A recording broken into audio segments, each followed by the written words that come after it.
Inspiration behind Jericho. Well, honestly, the inspiration behind Jericho, it was that COVID, that COVID situation.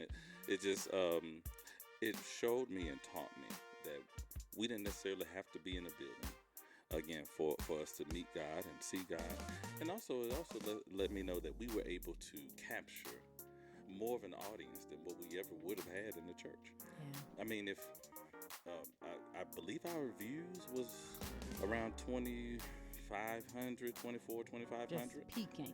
Yeah. every week when we would never have Never. pre-COVID, we wouldn't have that many, not even just that many views. We wouldn't have that many people in the church. And that was really the only way to reach most people.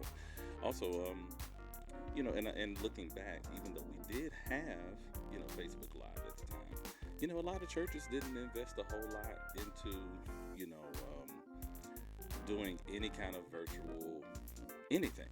Right. So the Facebook Live even then it was nice. It was actually the church that we were at. It was before its time having a Facebook Live, but wasn't a lot of things invested into it as far as the sound quality, and things of that nature. And even graphics on the screen, things of that nature that we learned during COVID. Yes. Yeah. Yes. So, and at this point in time, if we then are looking to grab the next generation, we have to have those things because they're so used to having graphics. They're used to having, certain On everything. on everything. It doesn't matter what it is, even if it's a home video. They're used to having graphics and filters, and so we have to meet them where they are. We do. Yeah. We do. So speaking of that, meeting people where they are, what are the plans for Jericho, and how do you plan to interact with your online viewers and these individuals who will call Jericho their church?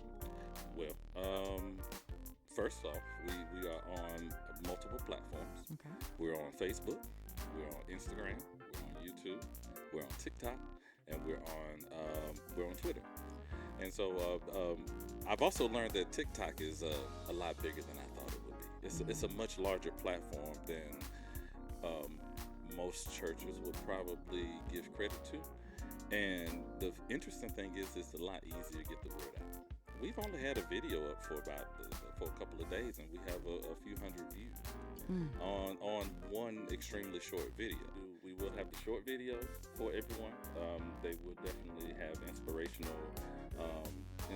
videos. We will, I think one of them we're calling the Points of Power with Pastor Markell, and we plan on having Morning Mocha. Oh, With Pastor Markell as well. So if we are driving home Points of Power and we're having Morning Mocha, that'll be, and all of those will be fairly quick. But we are going to have an extended version of our services on Sundays on YouTube. So the extended versions will be on YouTube. The shorter versions will be and on the other platforms. It'll be on YouTube as well. But those are primarily what those platforms will be driving. I love it. So you have your short snippets on your different social media platforms. What about Bible study? Well, it's going to be more of an interview process. More like this.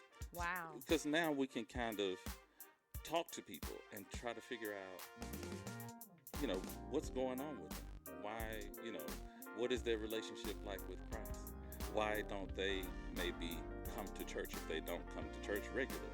And we try to get involved, get the people that are millennials, the people that are Gen Z, Gen Y, get them involved and get them in here and get them talking about God.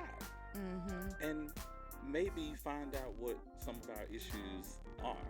It will be Bible based, and we may likely have a scripture or an overarching theme, but I want it to be a bit more interactive than just us giving a monologue about a Bible study. Yeah, I love it. Wow. So that's Jericho, right? That's Jericho. That's Jericho.